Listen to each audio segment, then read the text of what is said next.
grandes de la tierra habitan o trabajan en sus palacios reales o presidenciales. Pero hay un rey que está por encima de cualquier gobernante terrenal. Por supuesto, ese rey es nuestro Señor. Ahora bien, ¿tiene el Rey de los cielos algún lugar donde vivir? ¿O toda la extensión del inmenso cielo es su morada? O por lo menos, ¿hay algún lugar en el cielo desde donde el Señor gobierna el universo que Él creó? Vamos a buscar evidencias.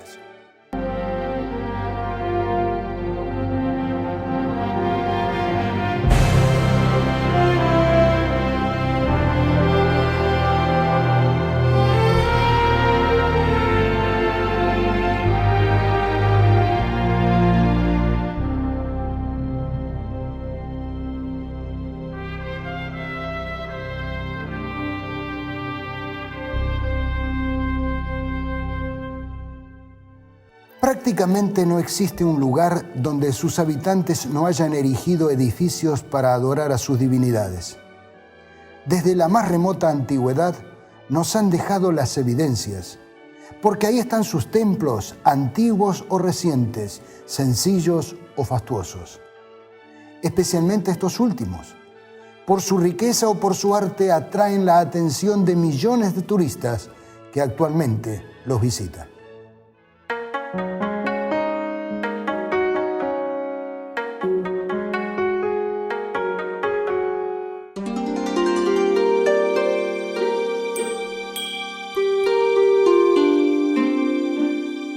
Bangkok, la capital del reino de Tailandia, está edificada sobre ambas márgenes del río Chao Phraya, donde navegan cientos de embarcaciones que transportan miles de pasajeros.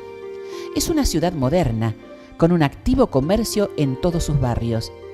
Pero Bangkok alberga también muchos templos verdaderamente imponentes por el oro con que se los ha revestido. En una esquina del gran palacio, donde el rey Rama I estableció su residencia, también se construyó el templo al Buda de Esmeralda.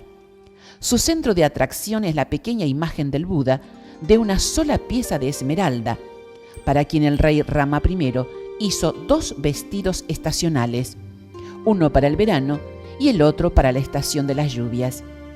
El rey Rama III agregó otro vestido para el invierno.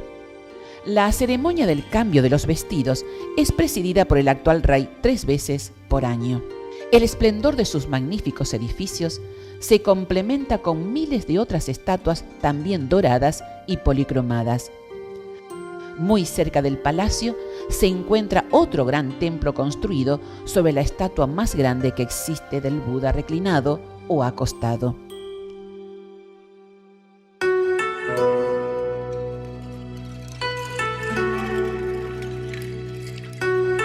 Yangon, antes conocida como Rangún, es la capital del vecino Myanmar, antes conocida como Birmania. Entre los miles de templos dispersos por todo el país, la pagoda Shwedagon es una de las maravillas del mundo. Se cree que fue construida hace 2500 años para albergar 4 reliquias del Buda. Sucesivos reyes fueron mejorando las edificaciones hasta lograr la torre de 100 metros de alto, visible desde casi cualquier punto de la ciudad.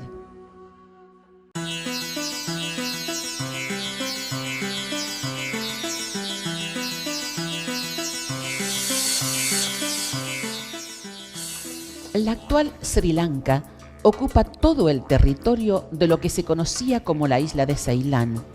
Su capital es Colombo, pero la dejamos para viajar 115 kilómetros atravesando inmensas plantaciones de su famoso té para llegar a la fantasmagórica Kandy, cuya atracción principal es el Dalada Malikawa. Este es un templo no tan imponente, pero no por eso menos significativo. El centro de atracción es la reliquia que alberga, el diente sagrado del Buda. Se dice que es el único que se salvó del fuego cuando su cuerpo fue cremado.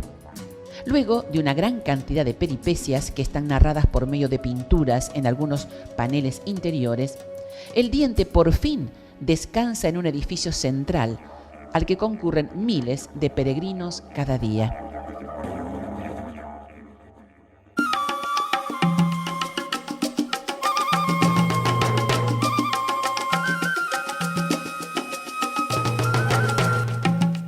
El Tanjavur, en el estado indio de Tamil Nadu, se halla enclavado el templo de Brihadisvara. Este templo, que se remonta al siglo XI de nuestra era, es el primer templo completamente hecho de granito del mundo.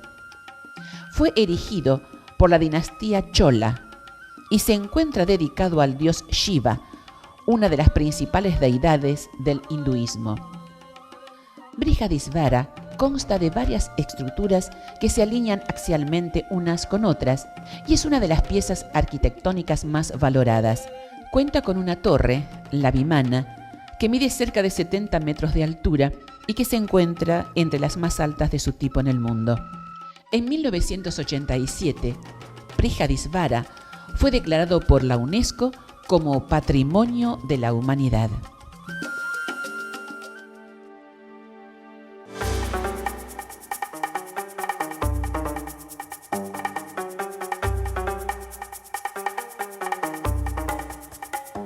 Según la tradición mítica islámica, a petición de Alá, el mismo Adán llevó a cabo la primera construcción en la Meca, la que desapareció con el tiempo.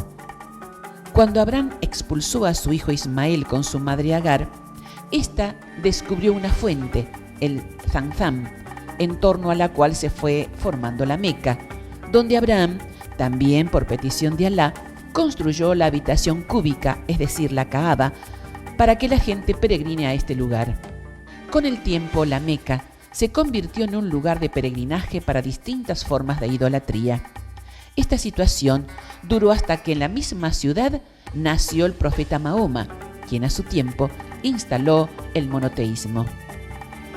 La peregrinación anual del Hajj a la Meca reúne muchos fieles obligados a visitar esta ciudad al menos una vez en la vida. El primero de los lugares santos de peregrinación es la mezquita de Masjid al-Haram. Esta mezquita es la más importante del Islam y supera incluso a la de Masjid al-Nabawi en la ciudad de Medina, donde se encuentra la tumba del profeta Mahoma. Masjid al-Haram es la mezquita más grande del mundo. Fue comenzada en 1570 y ha evolucionado mucho a lo largo de los siglos. Actualmente tiene la forma de un cuadrado central rodeado por muros de piedra y con una inmensa terraza, un subsuelo y una serie de explanadas alrededor, con nada menos que 320.000 metros cuadrados. Puede recibir la increíble cifra de 3 millones de peregrinos. En su patio central se encuentra el corazón de este santuario, la Kaaba, una piedra negra de forma casi cúbica, cubierta por la kiswa, una tela también negra y mide 10 por 12 por 15 metros. La piedra negra juega un papel preponderante en la religión islámica, ya que es la Qibla, la dirección hacia la cual se orientan los musulmanes para sus oraciones. Actualmente se encuentran mezquitas en los 5 continentes. Una de ellas es la Mezquita Azul, la más famosa y visitada por los turistas que viajan a Estambul. Debe su nombre al color azul vivo y verde de los mosaicos que decoran las cúpulas y la parte superior de la mezquita. Fue construida entre los años 1603 y 1617. Cuenta con el privilegio de ser la única de toda Turquía que posee 6 minaretes. De hecho, desde este punto de la ciudad se podía dominar los 2 mares que rodean la ciudad.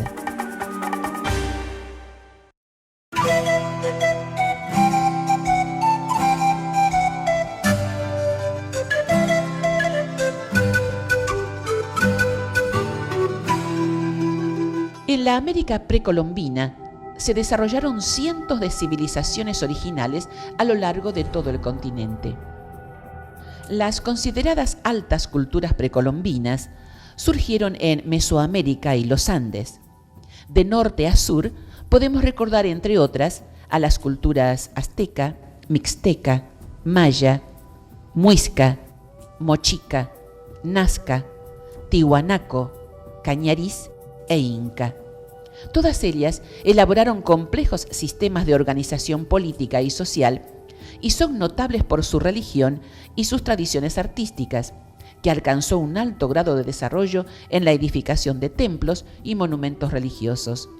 Claros ejemplos las zonas arqueológicas de Caral, Chavín, Moche, Pachacámac, Tiahuanaco, Cusco, Machu Picchu y Nazca en los Andes centrales, mientras que en América Central, incluyendo México, están Teotihuacán, el Templo Mayor en la Ciudad de México, Tajín, Palenque, Tulum, Tikal, Chichén Itzá y el Monte Albán.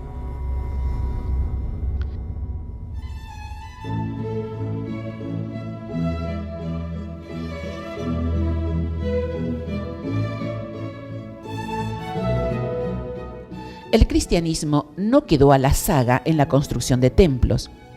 En el viejo continente nos topamos con numerosos templos de gran renombre, como la Sagrada Familia en Barcelona o Notre Dame en París. Pero el mayor de todos ellos, jamás construido, es la Basílica de San Pedro, que se yergue en la Ciudad del Vaticano. Si bien sus orígenes pueden remontarse al emperador Constantino, en el siglo IV de nuestra era, la construcción del edificio actual, que ocupa el lugar que otrora ocupara la basílica paleocristiana erigida por orden de Constantino, se inició el 18 de abril de 1506, esta vez por indicación del Papa Julio II. Inicialmente su forma era de cruz griega, proyecto ideado por Bramante y continuado por Miguel Ángel, a quien además se debe la gran cúpula que se encuentra sobre el altar mayor y el sitio donde, según la tradición, está la tumba de San Pedro. Esta impresionante cúpula tiene un diámetro de 42,5 metros y una altura de 132 metros. La inscripción de la base de la cúpula dice en latín: «Tú eres Pedro, y sobre esta piedra edificaré mi iglesia, y te daré las llaves del reino de los cielos». En 1606, el Papa Pablo V ordenó el retorno a la forma de cruz latina que dio a la basílica su forma actual, siendo terminada y consagrada el 18 de noviembre de 1626.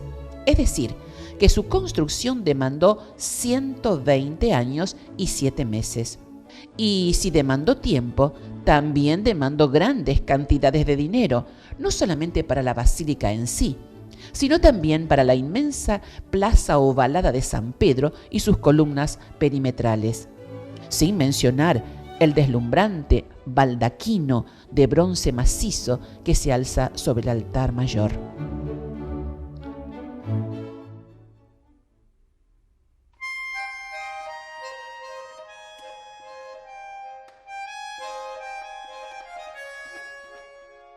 Así como en otras ciudades latinas, en Argentina también encontramos una iglesia que tardó más de 100 años en ser construida, si bien no se acerca en opulencia a la Basílica de San Pedro. Se trata de la Catedral Metropolitana de La Plata, Inmaculada Concepción. Esta catedral, de estilo neogótico, es la segunda más alta de América, con 2 altísimas torres en forma de aguja que se alzan hasta los 112 metros de altura. Se trata de un edificio de gran belleza. Su piso es de granito pulido a espejo, en tonos rosado, negro y gris. Cuenta con 7.000 metros cuadrados de techo. Su interior es iluminado por 89 ventanales, de los cuales 37 son vitrales de origen francés y alemán, representando el Antiguo y el Nuevo Testamento. Cuenta asimismo con 4 confesionarios realizados en roble de Eslovenia. Los cristianos católicos han construido en los 5 continentes impresionantes edificios, pero aunque más modestos, los protestantes también han construido obras monumentales. Como ejemplos, En Londres encontramos las grandes catedrales anglicanas de San Pablo y de Westminster. Y en Estados Unidos, el famoso templo mormón de Salt Lake City en Utah, el cual atrae a miles de visitantes. Con este corto viaje, solo hemos hecho un paseo demostrativo, porque hay tanto más para ver, ya que alrededor del mundo se han construido infinidad de templos. Se los puede ver en el Oriente, dedicados a las divinidades locales, o en Occidente, dedicados al Dios de los cielos. Hay ciudades latinoamericanas donde se encuentran muchas decenas de templos católicos y ciudades y zonas rurales de Estados Unidos donde no es raro encontrar 3 o 4 templos en una misma cuadra o manzana. Algunos incrédulos podrían suponer que un templo es la manifestación u ofrenda del hombre a su Dios. En ese caso, el templo sería una obra humana que pretende elevarse a lo divino. Pero, ¿sabía usted que el primer templo o santuario construido para el Dios de Israel fue ordenado por Él mismo? La historia sagrada narra que, tan pronto como los hebreos, liderados por Moisés, lograron escapar de la esclavitud de Egipto, acamparon cerca de Horeb, es decir, el conocido monte Sinaí. Allí el Señor no solo les dio los 10 mandamientos, sino que también entre las otras instrucciones que ordenó a través del profeta, les dijo lo siguiente: Después me harán un santuario, para que yo habite entre ustedes. Esta razón para construirlo, para que Dios habite entre los hombres, parece increíble. Y así lo sintió años más tarde Salomón, cuando después de haber construido el impresionante templo, se expresó de esta forma en el día de la dedicación del mismo. Pero, ¿será posible, Dios mío, que tú habites en la tierra? Si los cielos, por altos que sean, no pueden contenerte, mucho menos este templo que he construido. Tal vez una ilustración muy humana nos ayude a entender este dilema. La mayoría de los países establecen sus embajadas en el resto del mundo. Por supuesto, son apenas una fracción de tierra, pero se da por sentado que ese predio pertenece al país que pone allí su bandera. Podemos pensar que una ilustración así es apropiada cuando volvemos a la orden de Dios dada a Moisés. Cuando le pidió que construyan el santuario para habitar en medio de Israel, inmediatamente le dijo, según lo leemos en Éxodo 25:9 en varias versiones castellanas de la Biblia, y permítame decirle que al leer usted esto, note que el sentido es el mismo en otros idiomas. Conforme a todo lo que yo te muestre, el diseño del tabernáculo y el diseño de todos sus utensilios, así lo haréis. El santuario y todo su mobiliario deberán ser una réplica exacta del modelo que yo te mostraré. Pero ese lugar donde yo he de habitar y todos sus muebles, tienes que hacerlos exactamente iguales a los que te voy a mostrar. Lo haréis conforme al modelo de la morada y al modelo de todo su mobiliario que yo voy a mostrarte. Si leemos el resto del capítulo, veremos instrucciones de Dios a Moisés en cuanto a la construcción de algunos de los muebles. En el final del mismo capítulo, el Señor insiste: procura que todo esto sea una réplica exacta de lo que se te mostró en el monte. ¿Qué se le pudo haber mostrado a Moisés? Con seguridad, lo mismo que vieron otros profetas. Aquí está la visión de Isaías. El año de la muerte del rey Usías, vi al Señor excelso y sublime, sentado en un trono. Las orlas de su manto llenaban el templo. Los ángeles cantaban: Santo, santo, santo es el Señor Todopoderoso, toda la tierra está llena de su gloria. Al sonido de sus voces se estremecieron los umbrales de las puertas y el templo se llenó de humo. Isaías vio en el cielo un templo glorioso, majestuoso. Y lo mismo le ocurrió a Ezequiel años más tarde, según lo vemos en el primer versículo de su libro. En el día 5 del mes 4 del año 30, mientras me encontraba entre los deportados a orillas del río Quebar, los cielos se abrieron y recibí visiones de Dios. Todo el capítulo presenta por medio de ruedas, luces, fuego y metales deslumbrantes la gloria de Dios. Entre todas esas manifestaciones, dice el versículo 26, por encima de esa bóveda había algo semejante a un trono de zafiro, y sobre lo que parecía un trono había una figura de aspecto humano. Pero es en el Apocalipsis donde aparecen las más claras descripciones de un templo en el cielo. Más adelante veremos otros textos. Ahora leamos solo el del capítulo 11-19, donde tanto la versión italiana como la portuguesa dicen lo mismo que la versión Dios habla hoy. Entonces se abrió el templo de Dios que está en el cielo, y en el templo se veía el arca de su alianza. Y hubo relámpagos, voces, truenos, un terremoto y una gran granizada. Los mayores logros de la arquitectura, o las más desafiantes empresas de la ingeniería, o los más alocados e ingeniosos productos de la imaginación del hombre, jamás podrán rivalizar con lo que Dios es capaz de hacer. ¿Se imagina usted a Dios como arquitecto? El templo del cielo debe ser algo inmenso, imposible de describir en su majestad.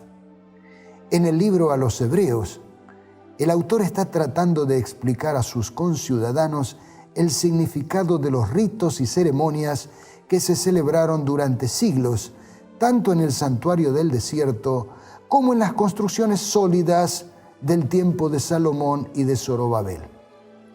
Entre los textos significativos, quiero destacar estos. Ahora bien, el punto principal de lo que venimos diciendo es que tenemos tal sumo sacerdote, aquel que se sentó a la derecha del trono de la majestad en el cielo, el que sirve en el santuario, es decir, en el verdadero tabernáculo levantado por el Señor y no por ningún ser humano. ¿De qué está hablando aquí? De Jesús.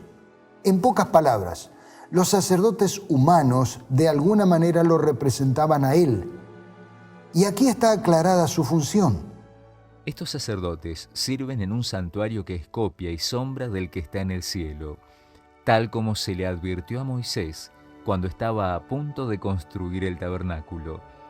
Asegúrate de hacerlo todo según el modelo que se te ha mostrado en la montaña. Los sacerdotes de carne y hueso sirvieron en un templo hecho por manos humanas, que era copia del santuario verdadero. Pero Cristo, como sacerdote, no habría de oficiar en un templo de fabricación humana. En efecto, Cristo no entró en un santuario hecho por manos humanas, simple copia del verdadero santuario, sino en el cielo mismo, para presentarse ahora ante Dios en favor nuestro. Tal vez una ilustración nos ayude a entenderlo mejor. Cuando se construye un edificio de departamentos o de oficinas, los arquitectos preparan anticipadamente una maqueta como para dar una idea de cómo quedará el edificio una vez terminado. Obviamente el edificio finalizado es mucho más grande e incluye mayores detalles. Más tarde la fotografía o los videos podrán mostrarlo mejor, pero por algún tiempo la maqueta habrá sido la mejor representación y a su vez la mejor publicidad para vender alguno de sus ambientes. De la misma manera, para Israel, el santuario de la tierra fue la maqueta del santuario del cielo. En él fue explicado y anticipado el plan de salvación. Cuando Dios ordenó la construcción del santuario, también especificó una serie de ritos y ceremonias que debían celebrarse, así como una serie de sacrificios de animales que debían llevarse a cabo en momentos también determinados. Los animales que eran sacrificados simbolizaban el momento en que Cristo habría de morir para darnos la salvación. La sangre que ellos derramaban anticipaba la que Jesús derramaría por nosotros. Si usted lee los libros de Éxodo y Levítico, podrá ver allí la extensa lista de sacrificios por los pecados que el pueblo cometía. También se determinaron algunas celebraciones solemnes, unas en la primavera del hemisferio norte, otras en el otoño. Las primeras, es decir, las celebraciones de la primavera, tenían que ver con el sacrificio de Jesús y la primera cosecha de almas, es decir, los primeros creyentes. Dichas fiestas eran la Pascua, los panes sin levadura y el día de Pentecostés. Las celebraciones del segundo grupo, que se llevaban a cabo en el otoño, apuntaban al juicio y el final del conflicto. Eran estas el día de las trompetas, que llamaba a prepararse para el juicio, el día del perdón, que era el día para la limpieza de todos los pecados, y finalmente una semana de celebración llamada la Fiesta de las Cabañas, que representaba la felicidad de la vida eterna. Espero que le haya quedado claro a usted, amigo, amiga, que la Biblia enseña que existe un santuario, un templo en el cielo, que es el modelo sobre el cual se basaron tanto el tabernáculo del desierto como el templo de Jerusalén. Un magnífico santuario cuya existencia es concreta y real. Un santuario que está en el cielo, que es la casa de gobierno, que es el palacio real desde el cual Dios, desde los días de la eternidad, rige el universo que ha creado. Desde ese remoto pasado, el santuario celestial fue el asiento del trono de Dios. Este aspecto del santuario como sede del reino de Dios allá en los cielos fue también tenido en cuenta al hacer la copia aquí en la tierra, porque desde ese lugar, desde el santuario, Dios gobernó a su pueblo y fue desde allí también donde emitió sus juicios. Podemos leer numerosos pasajes que demuestran que el Señor convocó a ese lugar a Moisés o a su hermano Aarón, por ese tiempo sumo sacerdote, para darles instrucciones acerca de cómo obrar con el pueblo. Pero también fue desde el tabernáculo que el Señor emitió un terrible juicio en respuesta a la pérfida rebelión de Coré, Datán y Abirán. Así lo dice el texto. Y tomó cada uno su incensario, y pusieron en ellos fuego, y echaron en ellos incienso, y se pusieron a la puerta del tabernáculo de reunión con Moisés y Aarón. Ya Coré había hecho juntar contra ellos toda la congregación a la puerta del tabernáculo de reunión. Entonces la gloria de Jehová apareció a toda la congregación. Frente al tabernáculo se dirimió la situación, cuando se abrió la tierra y tragó a los rebeldes. Según Deuteronomio 31:14, el cargo a Josué, el sucesor de Moisés, también le fue dado en el santuario. El profeta Miqueas más tarde reafirma la centralidad del santuario del cielo cuando pone a toda la tierra delante del juicio de Dios. Oíd, pueblos todos, está atenta tierra, y cuanto hay en ti, Jehová el Señor desde su santo templo, sea testigo contra vosotros. Pero donde tenemos las evidencias más contundentes de que hay un templo físico en el cielo es en los libros apocalípticos por excelencia. Recordemos que la palabra apocalíptico viene de apocalipsis y que este término a su vez viene del verbo griego apocalipto, que literalmente significa descubrir, en el sentido de quitar un velo, correr una cortina, a fin de ver lo que estaba oculto. Obviamente, uno de esos libros es precisamente el que tiene el nombre de Apocalipsis. ¿Cuál será el otro? Una mirada a las Escrituras hace evidente que ese otro libro es el libro del profeta Daniel. Comencemos por este último. Aquí también aparece una escena de juicio. Estuve mirando hasta que fueron puestos unos tronos, y se sentó un anciano de días. Su vestido era blanco como la nieve, el pelo de su cabeza como lana limpia, su trono llama de fuego, y fuego ardiente las ruedas del mismo. Un río de fuego procedía y salía de delante de él. Miles de miles lo servían, y millones de millones estaban delante de él. El juez se sentó, y los libros fueron abiertos. La visión prosigue. Miraba yo en la visión de la noche, y he aquí con las nubes del cielo venía uno como un hijo de hombre, que vino hasta el anciano de días, y le hicieron acercarse delante de él. Y le fue dado dominio, gloria y reino, para que todos los pueblos, naciones y lenguas le sirvieran. Su dominio es dominio eterno, que nunca pasará, y su reino uno que no será destruido. En este pasaje se muestra a Dios en su santuario, y este santuario es claramente el lugar desde el cual Dios gobierna, puesto que millares de seres celestiales lo asisten y sirven, y es el lugar al cual se acerca Cristo, aquí llamado Hijo de Hombre, para ser entronizado. Adicionalmente se muestra que el santuario no es solo el lugar del gobierno de Dios, sino que también es el lugar desde donde Él emite su juicio, vindicando a sus santos. No resulta diferente el cuadro expuesto en el Apocalipsis literal. Por el contrario, resulta aún más explícito. El apóstol Juan fue transportado en visión para verlo. Y al instante yo estaba en el Espíritu, y he aquí un trono establecido en el cielo, y en el trono uno sentado. Y el aspecto del que estaba sentado era semejante a piedra de jaspe y de cornalina, y había alrededor del trono un arco iris, semejante en aspecto a la esmeralda, y alrededor del trono había 24 tronos, y vi sentados en los tronos a 24 ancianos, vestidos de ropas blancas, con coronas de oro en sus cabezas. Evidentemente, y evidentemente viene de evidencia, estamos hablando de lo mismo que vio Ezequiel en visión y que mencionábamos hace un rato. Este trono es el asiento del gobierno y el juicio de Dios.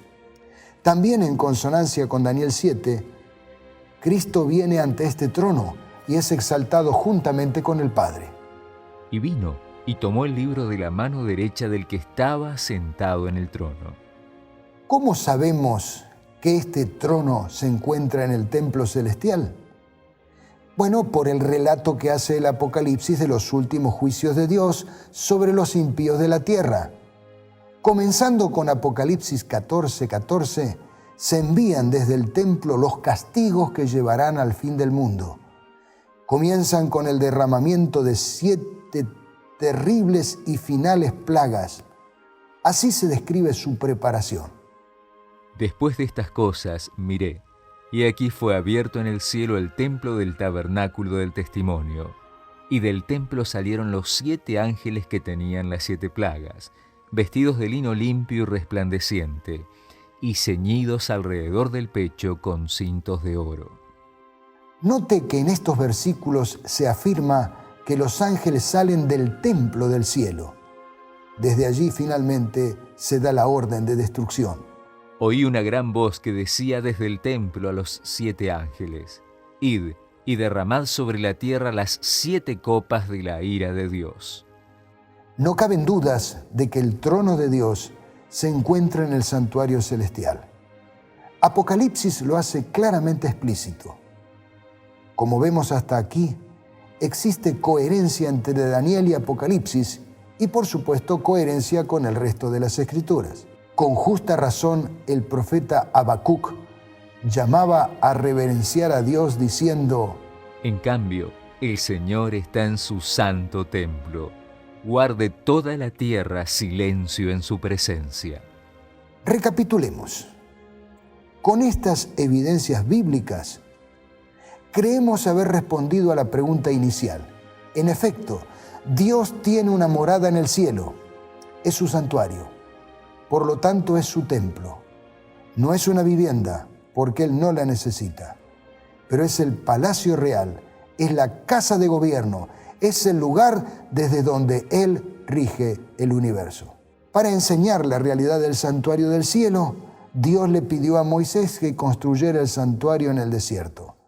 Esa construcción era la maqueta del verdadero, pero también era el asiento del gobierno de Dios para su pueblo elegido aquí en la tierra. En el santuario se realizaron los ritos que durante la dispensación hebrea simbolizaron el plan de salvación que se concretó durante la era cristiana. Allí también se ejecutaron los juicios sobre Israel. Todo esto fue un símbolo. Así como hay un santuario verdadero, hubo un verdadero Cordero que murió para salvarnos, y así como se ejecutaron los juicios sobre Israel, habrá un juicio sobre toda la tierra. Allí se hará el juicio final. Cuando el templo de Salomón estaba a punto de caer frente a los ejércitos babilónicos, despojado ya de la protección de Dios por el pecado de su pueblo, el objeto más sagrado, el arca, corría también peligro. Una autora inspirada describe así cómo fue salvado. Entre los justos que estaban todavía en Jerusalén y para quienes había sido aclarado el propósito divino, se contaban algunos que estaban resueltos a poner fuera del alcance de manos brutales el arca sagrada que contenía las tablas de piedra sobre las cuales habían sido escritos los preceptos del Decálogo. Así lo hicieron.